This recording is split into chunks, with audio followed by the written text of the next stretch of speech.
दोस्तों नमस्कार, मेरा नाम है हरेंद्र सिंह और आप सुन रहे हैं हरेंद्र सिंह पॉडकास्ट। और जहां हम मिलते हैं अलग अलग फील्ड के एक्सपर्ट से। और आज हमारे साथ हैं न्यूमरोलॉजिस्ट और tarot card reader Sarika Arora. Sarika ji, आपका बहुत बहुत स्वागत है हमारे podcast channel. Thank you so much. मेरे को दोबारा आपने इनवाइट किया अपने चैनल पे। मैं बहुत बहुत शुक्रगुजार हूँ आपकी। Thank you so much. Sarika ji के बारे में बता दें कि सारिका जी एक बहुत प्रसिद्ध और अनुभवी न्यूमरोलॉजिस्ट हैं और टैरो कार्ड रीडर हैं, जिन्हें काफ़ी वर्षों का अनुभव है। और सबसे बड़ी खासियत यह है कि ये अंकों के साथ खेलती हैं। जहाँ भी अंक देखते हैं ये अपनी कैलकुलेशन करना स्टार्ट कर देती हैं और चुटकी में बता देती हैं कि ट्रू। इसमें क्या सही है और क्या गलत है और क्या इसको चेंज करना है। तो सारिका जी, सबसे पहले हम ये जानना चाहेंगे कि बेसिकली ये न्यूमरोलॉजी है क्या, क्या चीज़ है ये? न्यूमरोलॉजी बहुत ही दिलचस्प का बहुत ही इंटरेस्टिंग एक साइंस है जो हमें बहुत सारी गाइडेंस देती है लाइफ में। जहाँ पे कहीं ना कहीं हम लाइफ में अटक रहे होते हैं, कुछ काम अटक रहा है, कुछ है, तो थोड़े से अगर हम अपनी लाइफ में चेंजेस करें तो हमें बहुत ड्रास्टिक अपनी लाइफ में हम चेंजेस देख पाते हैं। काफी मैजिकल रिजल्ट्स मिलते हैं इससे। ऐसा नहीं है कि मैं खुद ही बता रही हूँ, बट मैंने लोगों के भी रिजल्ट्स, उनकी लाइफ में चेंजेस होते हुए मैंने काफी देखे भी हैं। कि अपने नाम के स्पेलिंग्स अगर आप थोड़े से, कई बार होता है हमारे नाम का टोटल ऐसे नंबर पे आ रहा होता है जिसपे नहीं देते हैं। मैं आपको बताती हूँ, जैसे नंबर 2 है, नंबर 8 है एंड नंबर 7 है, 4 है। इन नंबर्स पे हम अपने नेम का टोटल कभी मैं रिकमेंड नहीं करती कि इस पे मैं दूं। पर अगर कईयों का अगर 8 पे आ रहा है तो चैलेंजेस आएंगे ही आएंगे, क्योंकि 8 नंबर जो शनि का नंबर है, तो वो एक्स्ट्रा एफर्ट, बहुत स्ट्रगल रहती है, तो वो चेंजेस करने से बहुत फर्क पड़ता है। बिल्कुल सही कहा। सारिका जी, एक चीज़ जानना चाहते हैं, अधिकतर लोग इन चीज़ों के पीछे, ज्योतिष है क्या, एस्ट्रोलॉजी के पीछे, ज्योतिषी के पीछे या न्यूमरोलॉजी के पीछे तब जाते हैं जब वो अपने आप को ज़िंदगी में बहुत परेशान या दुखी महसूस करते हैं या कहीं स्टक हो रहे होते हैं। क्या ये तभी ज़रूरी होता है जब वो लाइफ में स्टक कर रहे हो, या अगर वो बिल्कुल स्मूथ चल रहे हैं तब भी ज़रूरी होता है? अगर लाइफ बिल्कुल स्मूथ चल रही है तब भी अगर चेक करवाने में कोई प्रॉब्लम नहीं है, चाहे अभी अभी सब कुछ सही चल रहा है, आने वाले सालों में, क्योंकि जिसे कहते हैं प्लैनेट्स एवरी ईयर चेंज होते ही होते हैं, हर किसी का पर्सनल ईयर हर साल चेंज होता ही होता है। तो ये है कि जिस टाइम प्रॉब्लम आए तभी हम चीजें चेंज करें तो बेटर है ना, अभी कर लें। मैं एक कहावत बताऊंगी जो हम बचपन में सुनते थे कि जब आग लग रही है तभी नहीं कुआं खोदना चाहिए, पहले ही कुआं खोद के रखो। मतलब एग्जाम्स में भी हमें कहते थे पहले पढ़ाई करके रखो ताकि बाद में तुम्हें कोई दिक्कत ना हो। तो वही है कि पहले ही आप कर लो, अगर पहले ही अगर ये चीजें चेंज कर लोगे तो आपकी लाइफ स्मूथ चलती रही। ऐसा नहीं है कि प्रॉब्लम्स नहीं आएंगी, बट ये है कि काफी कम हो जाएगा, उसका जो प्रभाव है वो काफी कम हो।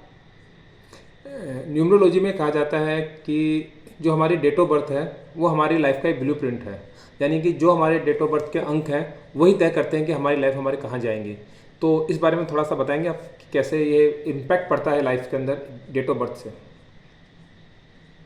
बिल्कुल, ये बहुत अच्छा सवाल पूछा है आपने। मैं कहूंगी इससे बहुत ज्यादा फर्क पड़ता है। हमारे जो डेट ऑफ बर्थ के जो नंबर्स हैं वो हमारी पूरी ग्रिड प्लान करते हैं कि क्या क्या हमारी लाइफ में होने वाला है। इवन हमारी हेल्थ प्रॉब्लम्स भी उसमें हमें पता चलती हैं कहीं ना कहीं, कि क्या क्या, मतलब पूरे ये नंबर्स का ही खेल है। हमारी जो लाइफ है ये पूरी नंबर्स के आगे पीछे ही रिवॉल्व करती है।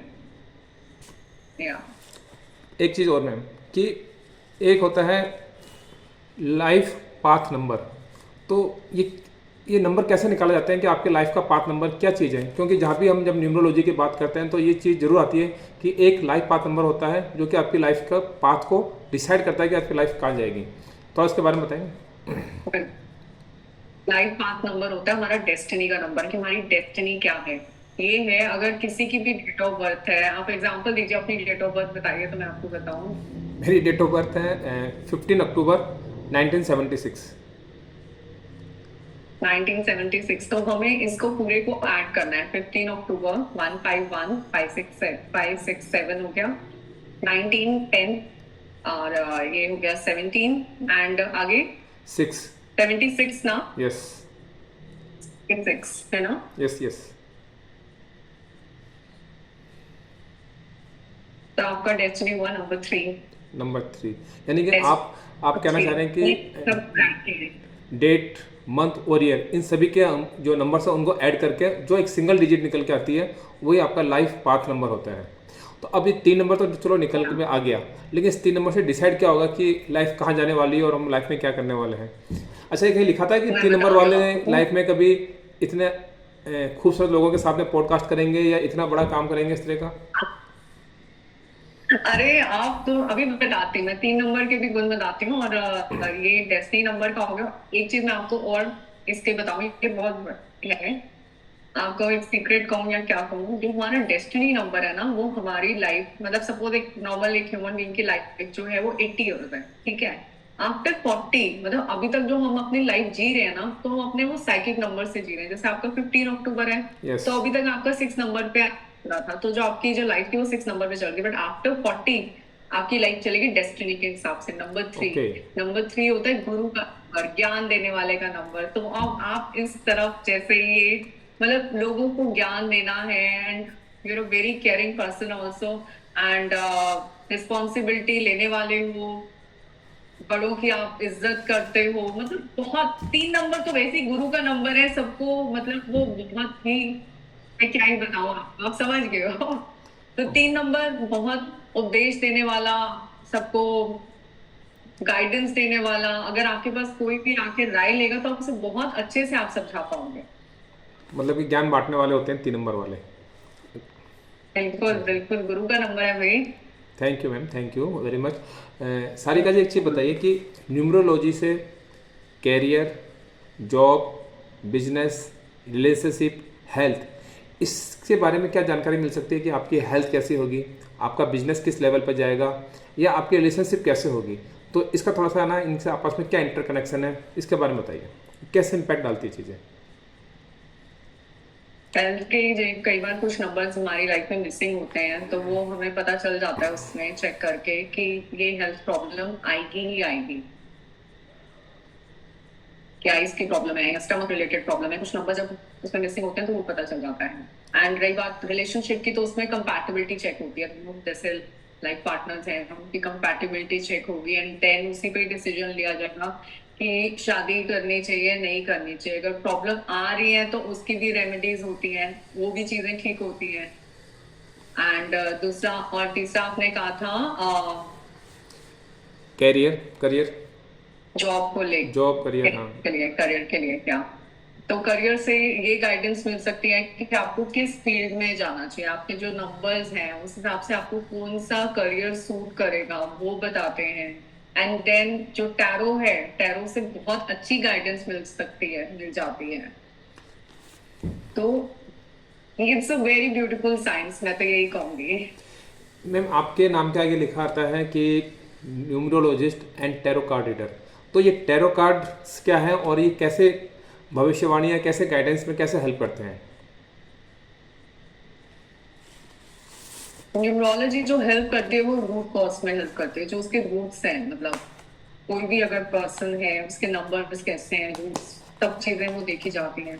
पर जहां बात आती है टैरो की, जो आगे गाइडेंस देनी है, जो कि कौन सी चीज कब शुरू करनी चाहिए, नंबर से हमें पता चलता है। अब कई बार ये होता है किसी का पर्सनल ईयर भी, मैंने आपको आई थिंक लास्ट उसमें बताया था कि मैं पर्सनल ईयर कैसे निकालना है। जो अगर ये जो एपिसोड पहली बार देखे हैं उनको भी मैं बता देती हूँ कि आपको पर्सनल ईयर कैसे निकालना है। पर्सनल ईयर निकालने के लिए जैसे आप ही की ही डेट ऑफ बर्थ है 15 अक्टूबर, तो 7 आया, एंड 7 को हम प्लस करेंगे 2025 से। जैसे जो भी करंट ईयर चल रहा है 2025, अगर इनको प्लस करेंगे तो 9 नंबर आएगा। तो 9 + 7, उसमें हम आपका 1976 को ऐड नहीं करेंगे, उसमें हम पर्सनल ईयर निकालने के लिए ओके। 15 अक्टूबर 2025 को जब ऐड करेंगे तो नंबर आपका आएगा 7। तो 2025 का 9 और 9 + 7, तो ये 60, 1 + 6 = 7। तो ये तो 7 ये कैसे इम्पैक्ट पर्सनल करेगा? ईयर है। तो ये 7 कैसे इम्पैक्ट करेगा लाइफ के अंदर? आज ये 7 नंबर आज वक्त 6 प्रेजेंट में कैसे इम्पैक्ट करेगा? 7 नंबर होता है अपग्रेड करने का नंबर, स्पिरिचुअलिटी की तरफ जाने का नंबर, अपनी जो लाइफ को है वो स्पिरिचुअल पाथ पे लेके जाना है, विजडम का नंबर, लर्निंग का नंबर, ओके। तो वो है। तो मैं ये कह रही थी, कई बार जैसे कईयों का अगर पर्सनल ईयर नंबर 2 चल रहा होता है, तो उनको मैं कभी एडवाइस नहीं करूंगी कि वो कुछ नया काम शुरू करें। यानी तो कि नंबर्स देखे जाते हैं। आप ये कहना चाहती हैं कि हर साल आपका नंबर चेंज होगा और हर साल आपके आपकी लाइफ के जो गोल्स हैं या आपकी लाइफ के ड्रीम्स हैं या आपकी लाइफ के जो भी है वो थोड़ा चेंज होते जाएंगे, आपके प्लानिंग चेंज होती रहेगी हर साल नंबर के हिसाब से, राइट? Yes, absolutely. अच्छा मैम, ये बताइए कि जैसे अक्सर क्या होता है कि लोग जो टैरो कार्ड्स हैं उसको बताते हैं कि एक फ्यूचर बताने वाली चीज़ है, तो क्या ये वास्तव में सच है, या मतलब कि एक टैरो कार्ड आपका एक गाइडेंस टूल है कि आपको गाइड करता है कि ऐसे करो ना कि फ्यूचर, क्योंकि फ्यूचर तो अभी आया ही नहीं और हम अपने कर्म से अपने फ्यूचर को बदल भी सकते हैं। कहते हैं कि अगर आप मेहनत करें, आप एक्शन लें, कर्म करें, तो क्या एक गाइडेंस टूल है या एक फ्यूचर बताने वाली एक? फ्यूचर से भी मैं ज्यादा कहूंगी एक गाइडेंस टूल है। ओके। मैं उसको एक गाइडेंस की तरह हमेशा यूज करती हूँ कि कई क्वेश्चंस के जो आंसर्स मुझे लेने होते हैं तो मैं उसी से ही लेती हूँ अपने क्लाइंट्स के लिए, अपने लिए बहुत अच्छे से। इवन मैं तो कहूंगी उसमें आपको चक्रास भी पता चल जाते हैं हमें टैरो कार्ड से, हमारे चक्रास कौन से ब्लॉक हैं। ओके जी। सारिका जी, एक चीज़ बताइए कि न्यूमरोलॉजी और टैरो, क्या दोनों को मिलाकर भी किसी के जीवन में सही दिशा दी जा सकती है, या न्यूमरोलॉजी है वो अलग कहती है और टैरो अलग कहते हैं, या मतलब कि दोनों सेम चीज़ है, या दोनों में क्या मतलब कि इसको क्या रिलेशनशिप आपस में? ये दोनों ही अलग साइंस है, दोनों का मतलब दोनों ही अलग अलग चीज है। मैं ये नहीं कहूंगी कि दोनों एक ही है, दोनों की डायरेक्शन। देखो, जो न्यूमरोलॉजी में हम नंबर्स देखते हैं, टैरो में भी नंबर्स होते हैं, हर कार्ड का नंबर होता है, ऐसा नहीं है नंबर नहीं होता। तो पर न्यूमरोलॉजी अलग एक साइंस है, टैरो एक अलग चीज है। टैरो से जो गाइडेंस मिलती है हमें, उसके रिजल्ट्स बहुत ही अमेजिंग होते हैं। तो मैं ये कहूंगी कि दोनों ही चीजें अलग हैं, उनके रिजल्ट्स दोनों के मतलब I am very glad, very happy with my clients and their testimonials. They're having great results. उनके results उनको बहुत अच्छे मिलते हैं। एक चीज़ कि मैंने सुना है कि इनका जो दोनों का जो कॉम्बिनेशन होता है बहुत पावरफुल होता है, और अगर न्यूमरोलॉजी की बात करें तो वो होता है एक आपके डेट ऑफ बर्थ या नंबर्स पर जो फिक्स होती है, यानी कि ये आपकी लाइफ के एक लॉन्ग टर्म ब्लूप्रिंट होता है लाइफ का। और अगर हम टैरो कार्ड की बात करें तो ये टैरो कार्ड तो जब भी आप बार बार निकालोगे तो चेंज हो सकता है टैरो कार्ड की, इस बार दूसरा है या कुछ, तो वो एक तरह से शॉर्ट टर्म गाइडेंस देता है। तो एक तरफ तो हो गया न्यूमरोलॉजी जो आपको लॉन्ग टर्म आपका ब्लूप्रिंट है, एक हो गया आपका टैरो कार्ड जो कि एक शॉर्ट टर्म गाइडेंस है। तो इन दोनों से मिलकर क्या आपकी लाइफ में कोई क्लियरिटी क्लियर होती है कि हाँ ये चीज़ क्लियर हो रही है, और होती है तो कैसे डिसीजन लेने में ये हमें हेल्प करती है? बिल्कुल, क्लैरिटी बहुत अच्छे से हमें क्लैरिटी मिलती है कई क्वेश्चंस में, जो भी जो तब कोई भी क्या, हर क्वेश्चंस में कई बार क्लाइंट के बहुत ही अलग अलग सवाल होते हैं जिनके आंसर्स हमें टैरो से ही मिल सकते हैं। वो उसके लिए टैरो बहुत अच्छे से हेल्प करता है। तो ये टैरो में कहते हैं कि 78 कार्ड का एक सेट होता है जो सिंबल और एनर्जी के पर बेस पर आधारित होता है, और ऐसे कार्ड में एक इनर गाइडेंस देते हैं ये चीज़ें, और हमारी जो करंट सिचुएशन से जुड़े जो भी आंसर्स होते हैं उनको रिवील करते हैं। तो ये मतलब कि इस तरह कैसे आपकी फ्यूचर को गाइड करते हैं ये चीज़ें? 22 जो होते हैं उसे मेजर अरकाना के कार्ड्स होते हैं, बाकी जो कार्ड्स होते हैं वो माइनर अरकाना होते हैं, जो कि स्वॉर्ड्स हैं एंड आपके वॉन्ड्स के कार्ड है, पेंटिकल्स जैसे मनी का कार्ड है, स्वॉर्ड्स एयर का कार्ड है, फिर हमारे फायर रिलेटेड मतलब वही पांचों जो तत्व हैं। Major arcana is all related to space, space के कार्ड्स हैं। तो सारे हैं, स्वॉर्ड्स है, पेंटिकल्स है, वॉन्ड्स है, फिर आपके कप्स हैं। Cups is all related to relationship, your emotions. तो उसमें जो गाइडेंस एंड हर कार्ड का अलग होता है कि उसकी ड्यूरेशन कितनी है, तो वो सारा डिपेंड करता है एंड कौन से नंबर का कार्ड है। इस पे हम एक अलग से ही बिल्कुल मैं कहूंगी हम पॉडकास्ट इस पे भी एक शूट करेंगे, टैरो पे, टैरो की गाइडेंस पे। बिल्कुल बिल्कुल करेंगे मैम। जब भी हम न्यूमरोलॉजी की बात करते हैं तो जब भी कोई भी किसी न्यूरोलॉजिस्ट के पास जाता है तो दिमाग में आता है कि या तो उसे मोबाइल नंबर चेंज करने होंगे, या उसको अपने स्पेलिंग में कुछ करेक्शंस करने होंगे, या फिर ये कहा जाता है कि उसको मतलब कुछ ना कुछ चेंज ऐसे चेंज करने होंगे। तो क्या ये जब चेंज करते हैं तो वास्तव में उनकी किस्मत बदलती है? और अगर बदलते हैं तो कुछ ऐसे लोग, ऐसे एग्जाम्पल हैं जिन्होंने ऐसे करके और उन्होंने अपनी लाइफ बदली हो? बिल्कुल है, एग्जाम्पल्स भी हैं, क्योंकि every number is an energy. Her number की एक अलग वाइब्रेशन है।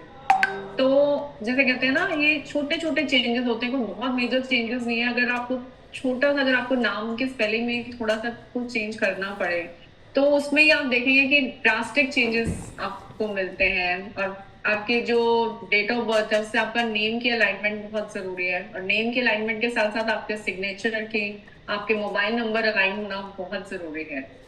तो ये numbers, it's a beautiful science I can say.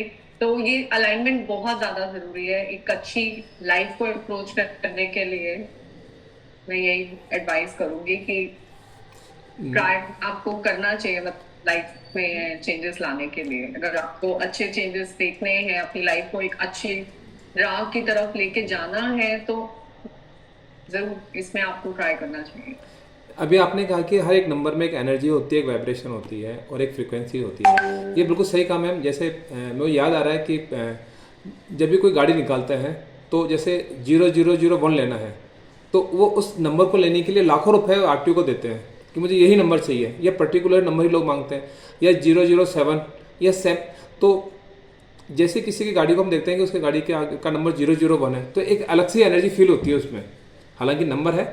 या फिर वो 007 एक वीआईपी नंबर लगता है और लगता है कि वास्तव में क्या इसकी एनर्जी कितनी गजब की एनर्जी है, ये एक नंबर से। तो ये क्या वही एनर्जी की बात कर रहे हो आप, जो आप कह रहे हो कि हर नंबर में एक एनर्जी होती है? मैं तो कहूंगी वीआईपी नंबर्स कभी लेने ही नहीं चाहिए, बिल्कुल भी नहीं। एंड नंबर्स उसके हिसाब से होने चाहिए, आपकी डेट ऑफ बर्थ से अलाइन करते हुए नंबर होने चाहिए गाड़ी ओके। के भी। तो 333 ले लेते हैं, 222 ले लेते हैं, तो वो चीजें गलत है। कई बार कुछ नंबर ऐसे होते हैं, ज्यादातर 555 वाली जो गाड़ियां होती हैं, मोस्टली उन्हीं नंबर्स, उन्हीं गाड़ियों के सबसे ज्यादा एक्सीडेंट होते हैं। तो ये नंबर्स बहुत सोच समझ के लेने वाली चीज है। ऐसे 3 बार एक ही नंबर लेना मैं बिल्कुल नहीं सजेस्ट करूंगी। और सपोज करो अगर वही नंबर अगर आपकी डेट ऑफ बर्थ में है और आप गाड़ी में ले रहे हो, नो, नेवर, तो वो प्रॉब्लम करेगा ही करेगा। यानी कि आप ये कहना चाहते हैं कि अगर किसी को गाड़ी लेनी है और गाड़ी का नंबर लेना है, तो एक बार न्यूमरोलॉजिस्ट से कंसल्ट कर लें कि आपको कौन सी गाड़ी का नंबर सही रहेगा, जो आपके लिए बेनिफिट रहेगी, राइट? बिल्कुल बिल्कुल। एंड नंबर का टोटल ठीक होना चाहिए। हाँ, वही नंबर, वो भी कौन सा बहुत, नंबर। कौन से नंबर होने चाहिए उसके अंदर, एंड कौन नंबर का क्या टोटल होना चाहिए। तो मतलब आप ये भी गाइड करती हैं लोगों को कि अगर आपको कोई भी बिजनेस स्टार्ट करना है तो कितनी तारीख को करें, ताकि वो आपके नंबर से अलाइन रहे चीज़ें, वो एनर्जी यस। और वो वाइब्रेशन हाई रहे आपकी, राइट? एंड बिल्कुल बिल्कुल। एंड इवन मैं एक और एग्जांपल, घर का भी एग्जांपल देना चाहूंगी कि जैसे घर भी है। अभी रिसेंटली अगर आपके पास, अगर आप मुझे टाइम दे तो मैं किसी क्लाइंट का एक्सपीरियंस शेयर करूं। मतलब उन्होंने घर लिया, घर का जो नंबर था टोटल था, वो 8 नंबर पे घर आ रहा था। 8 नंबर होता है आपका शनि का नंबर। अच्छा। तो उस घर की, मतलब उन्होंने प्रॉपर्टी ली, प्लॉट लिया कि हम उसको आगे कंस्ट्रक्ट करें, बनाए और बना के हम बेच दें। उन्होंने रहना बिल्कुल नहीं था वहां पे। तो हम मानोगे वहां पे एक्सीडेंट्स होने शुरू हो गए थे उस प्रॉपर्टी में।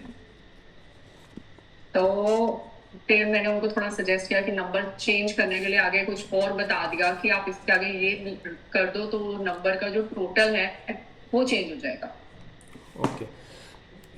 एक चीज़ बताइए या कि जो किसी काम को शुरू करने के लिए एक मुहूर्त निकालते हैं, एक डेट निकालते हैं, वो अंक, वो डेट, और आप जो डेट बताते हो न्यूमरोलॉजी से, उनका आपस में क्या कनेक्शन है? जैसे शादी की डेट निकालना, किसी शुभ काम के लिए डेट निकालना, तो वो भी तो एक अंक ही है, नंबर गेम ही है, और आपका भी नंबर गेम है, तो दोनों में आपस में क्या इंटरकनेक्शन है? आप कहना चाहते हैं एस्ट्रोलॉजी के हिसाब से? आप मान सकते हैं इसमें इसको? दोनों ही अलग साइंस हैं, दोनों ही बहुत ब्यूटीफुल साइंस हैं। तो जो जिस चीज को, जो आप बिलीव करते हो, जिस चीज पे आपका फेथ है, सो जस्ट मैं तो यही कहूंगी आप उसी से ही गो अहेड करिए। मैं किसी भी साइंस के लिए या किसी भी चीज के लिए बिल्कुल भी अगेंस्ट नहीं हूँ। Everything is so beautiful, her science बहुत प्यारी है।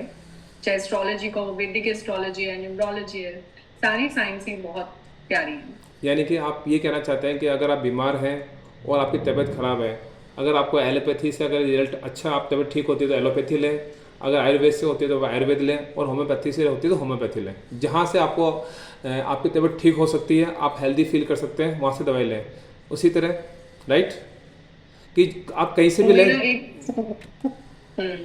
बिलीफ सिस्टम, जहां पे आपका विश्वास है, जहां पे बिलीफ है, चाहे किसी के पास भी जाओ, तो वो बिलीफ सिस्टम स्ट्रांग होना बहुत जरूरी है। अगर सपोज अगर मैं किसी को कुछ बता रही हूँ कि आपको ये चीजें करनी है, और अगर सामने वाले को मेरे पे ट्रस्ट ही नहीं है, तो उस चीज का फिर कोई फायदा ही नहीं है ना करने का। बेटर है कि आप मत ही करो। तो वो ट्रस्ट रखना वो बहुत जरूरी है। एक कहते हैं ना, ट्रस्ट द प्रोसेस। तो वो उस प्रोसेस पे, उस पे ट्रस्ट रखना बहुत जरूरी है। अपने मन में कोई डाउट नहीं आना चाहिए। मैनिफेस्टेशन में भी हमें यही कहते हैं कि हमारे मन में डाउट नहीं आना चाहिए, एंड हमारा बिलीफ सिस्टम बहुत स्ट्रांग होना चाहिए कि ये चीज तो होगी ही। जैसे रात के बाद जैसे होता है ना कि सुबह है, सुबह होनी ही होनी है, सबको पता है। तो वही है कि अगर हमारे मन में कोई भी चीज है, जो भी है, तो वो चीज होगी ही होगी। तो वो आपका बिलीफ सिस्टम है, वो बहुत स्ट्रांग होना चाहिए।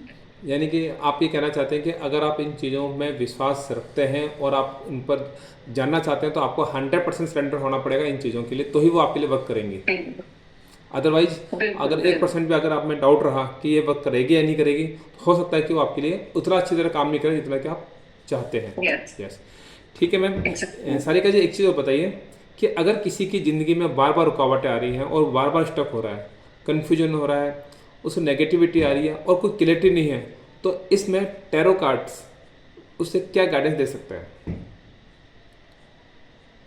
उसमें मैं पहले तो मैं न्यूमरोलॉजी में, अगर किसी की लाइफ में बहुत बार बार प्रॉब्लम्स आ रही हैं, स्टक भी हो रहे हैं, तो मैं पहले तो मैं न्यूमरोलॉजी के थ्रू चेक करना चाहूंगी कि उनकी डेट ऑफ बर्थ, उनके के साथ नेम, सिग्नेचर, मोबाइल नंबर। कई बार मोबाइल नंबर में भी ऐसे नंबर्स होते हैं जो लाइफ में प्रॉब्लम क्रिएट करते हैं। जब हम कुछ एक्स्ट्रा नंबर्स, कहीं जो कईयों का होता है कि वो वीआईपी नंबर्स लेके चलते हैं, तो उसमें वो फिर स्टक होते हैं। तो मैं ये चीजें पहले सारी चेक करूंगी, एंड देन फिर टैरो की तो गाइडेंस आनी ही आनी है बीच में, डेफिनेटली। मैम, ये सारी चीजें चेक करनी। हर एक साइंस के पीछे कोई ना कोई ग्राउंड रूल होते हैं। तो न्यूमरोलॉजिस्ट और टैरो कार्ड रीडर के पीछे क्या ग्राउंड रूल है? अगर आप उस फील्ड में आप जानना चाहते हो कि मैं उसे विश्वास है, मैं उसको मानना, मुझे मानना है, तो आप थोड़ा अपना क्वेश्चन थोड़ा और डिटेल में बताइए जरा, मतलब किस तरह से आप ग्राउंड रूल्स, किस तरह से आप जानना चाहते हैं। जैसे कुछ बेसिक चीज़ें होती हैं जिसके अंदर अगर आप किसी फील्ड में अगर आप उसको अपनाना चाहते हो, तो कुछ बेसिक फंडामेंटल्स होते हैं कि वो आपको उस चीज़ को पता होना चाहिए और उसको मानो, तभी वो चीज़ें काम करती हैं। जैसे अगर हम आयुर्वेद की दवाई के बारे में कहेंगे तो उसमें कुछ परहेज होते हैं, अगर आप परहेज करोगे तो दवाई काम करेगी। होम्योपैथी में कुछ अलग रूल्स होते हैं कि बेसिक रूल दवाई लेने के, एलोपैथी में कुछ अलग रूल्स होते हैं। उसी तरह हमारे मैनिफेस्टेशन में अलग रूल होते हैं कि अगर आप 100% सरेंडर करोगे तो वो आपके लिए वर्क करेगी। तो इसके लिए कौन से बेसिक ग्राउंड रूल्स हैं जिससे कि ये वर्क 100% वर्क करे? इसमें भी यही है कि मतलब आपका एक बिलीफ स्ट्रांग होना चाहिए। अगर आप अपने नेम के स्पेलिंग्स चेंज कर रहे हो और आपके मन में डाउट है, यार मैंने चेंज तो कर लिया पर पता नहीं कुछ होगा या नहीं होगा, जो चीजें प्रॉब्लम है, क्या पता वो दोबारा एक प्रॉब्लम्स को चलती रहे। तो अगर मन में डाउट ही चलता रहेगा, तो वो तो हमारा तो सबकॉन्शियस में हमारे डाउट्स ही चले जा रहे हैं ना, तो फिर तो वो प्रॉब्लम आएगी ही आएगी। तो अपना माइंड से, अपना माइंड, अपना फोकस वो बिल्कुल क्लियर होना चाहिए उस चीज के लिए।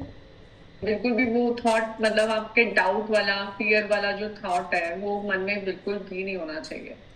एंड डेफिनेटली ये चीजें वर्क करती ही करती हैं। मतलब सालों से ये चीजें चली आ रही हैं, एंड मैंने खुद काफी लोगों की लाइफ में चेंजेस, ड्रास्टिक चेंजेस होते हुए भी देखे हैं। तो ये चीजें बहुत अच्छे से वर्क करती हैं, इसमें तो कोई डाउट, मैं तो कहूँ कोई डाउट क्या, दूर दूर तक कोई डाउट नहीं है।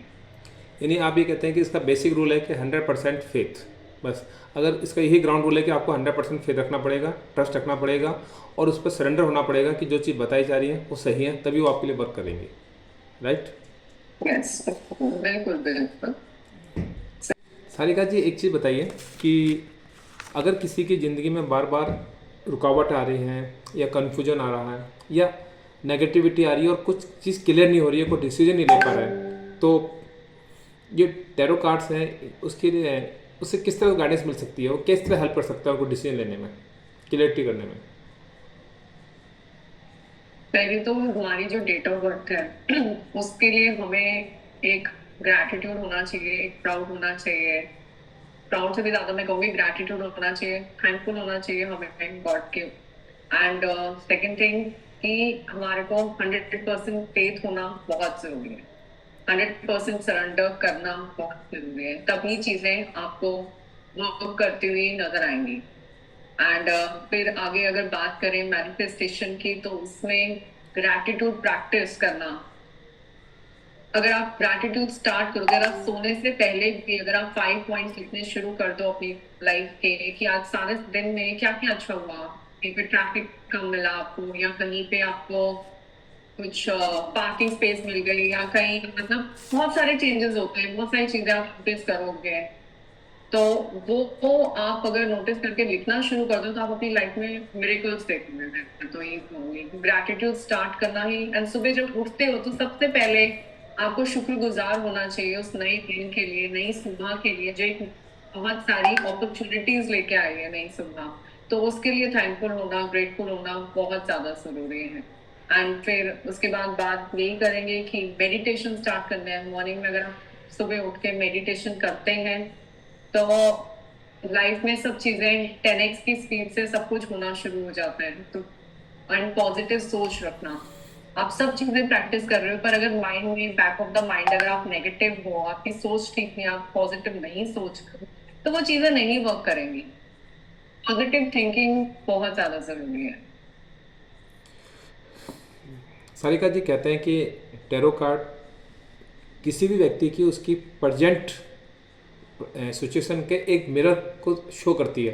यानी कि जैसे मैंने आपसे कहा कि न्यूमरोलॉजी है, वो एक लॉन्ग लाइफ और लॉन्ग टर्म ब्लूप्रिंट होता है। और अगर हम टैरो कार्ड की बात करें तो वो उसके प्रजेंट जो सिचुएशन है उसका एक मिरर होता है।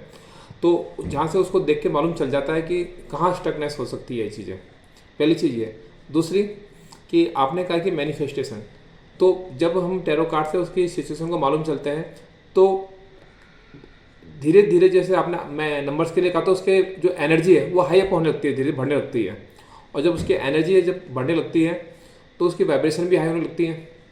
और जब वाइब्रेशन हाई होने लगती है तो जैसे कहा मैनिफेस्ट करना चीज़ों को। मैनिफेस्ट मतलब जो चीज़ वो चाहता है उसको पाले, उसके बारे में सोचना कि वो मुझे मिल जाए। तो अगर कोई चीज़, किसी ने मकान के लिए मैनिफेस्ट किया और वो उसको लगता है कि मैं 3 या 4 साल बाद मैं मकान ले पाऊंगा, जैसे उसकी प्रेजेंट सिचुएशन है, लेकिन यहाँ आपने टैरो कार्ड से उसके एनर्जी को हाई किया और वही चीज़ 2 या 3 महीने में पॉसिबल हो गई और उसने ले लिया। यानी कि उसका मैनिफेस्ट की स्पीड क्या हो गई, 3 साल की जगह 3 महीने में आ गई। तो इस तरह जो उसने एनर्जी को अलाइनमेंट करके आपने उसकी मैनिफेस्ट की स्पीड को हाई करके और वो टाइम को कम किया। क्यों? ये एक मैजिक ही है कि जो चीज़ को 3 साल में मिलनी थी वो 3 महीने में मिल गई। और इसी मैजिक के लिए लोग न्यूमरोलॉजिस्ट के पास या टैरो कार्ड के पास का यूज में लेते हैं, राइट।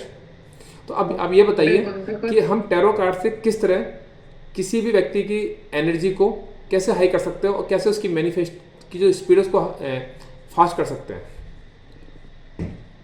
मैं कहूंगी अगर बात करें एनर्जीज को हाई करने के लिए, तो मैं ये कहूंगी कि जो न्यूमरोलॉजी है, न्यूमरोलॉजी इज ऑल नंबर्स। तो नंबर्स का जो चेंज है, नंबर्स मतलब जो आपके नेम में चेंजेस आएंगे या आपके मोबाइल नंबर में चेंजेस आएंगे, वो चेंजेस करने से आपके एनर्जीज में डेफिनेटली फर्क पड़ेगा ही पड़ेगा।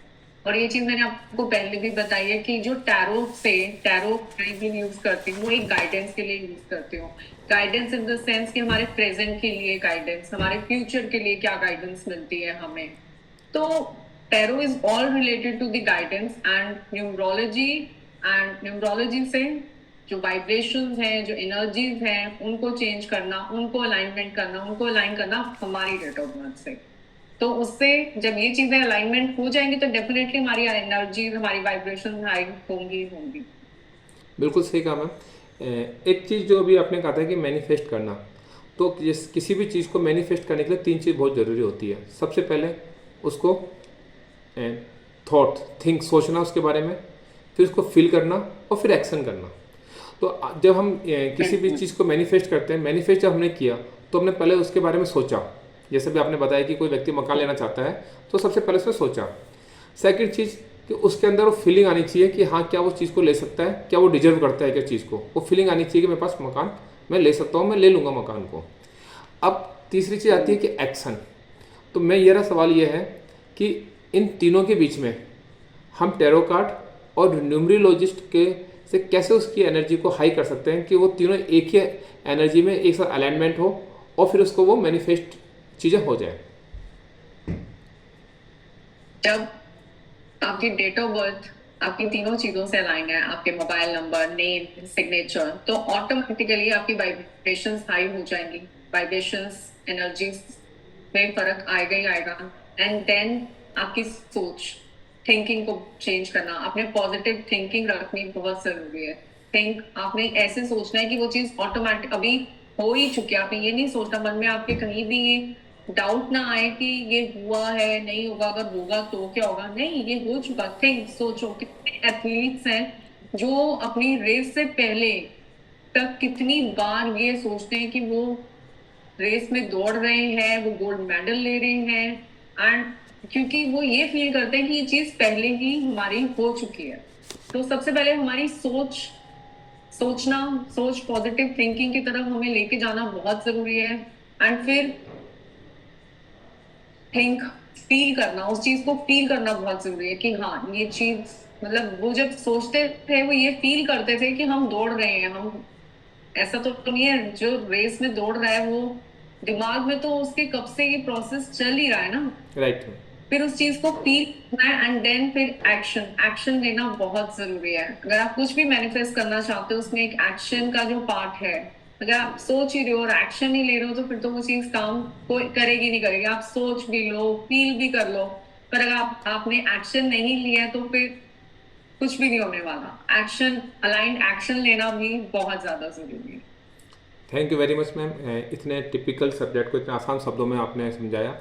और जैसा कि हमने कहा था कि हम अपने पॉडकास्ट के अंदर अलग अलग क्षेत्र के एक्सपर्ट्स से बात करते हैं और उनकी भाषा को आसान और सरल शब्दों में समझते हैं। तो आज सारिका मैम ने बहुत आसान शब्दों में बताया।